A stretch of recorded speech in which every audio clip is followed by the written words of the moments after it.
Yun mga sir, ito may bisita ulit ako na Toyota Fortuner.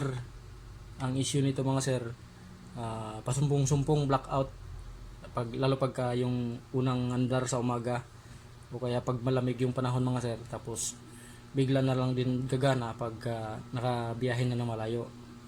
Yan. Natulad ngayon, gumana siya, biglang gumana habang papunta sila dito. Pero kanina daw blackout siya.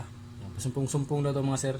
Lalo pag maulan, yung malamig yung panahon, kahit nalayo ng biyahe, blackout siya. Tapos gagana lang saglit, tapos pag inop yung sasakyan, pag bukas ulit ng susi, hindi na naman siya gagana, blackout na naman. Yan, gawin natin to mga sir. Hindi ko na binidyo kanina kasi okay naman siya kanina, normal naman yung panel gauge kanina pagdating nila. Sabi ng mayari, pag nakapahinga daw ng medyo matagal-tagal, ilang minuto, yan, magba-blackout daw. Kaya observe natin to mamaya mga sir after ko i-repair, habang nakapagpahinga na yung sasakyan habang ginagawa ko to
Yan mga sir, ito yung panel gauge ng Toyota Fortuner na pasumpong-sumpong.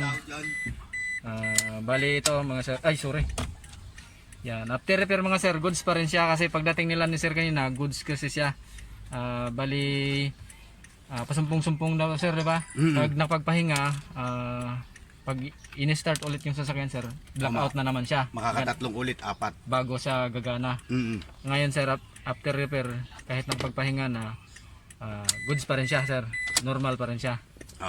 Yan. Bali na lang sir, observe nyo na lang to sir, no?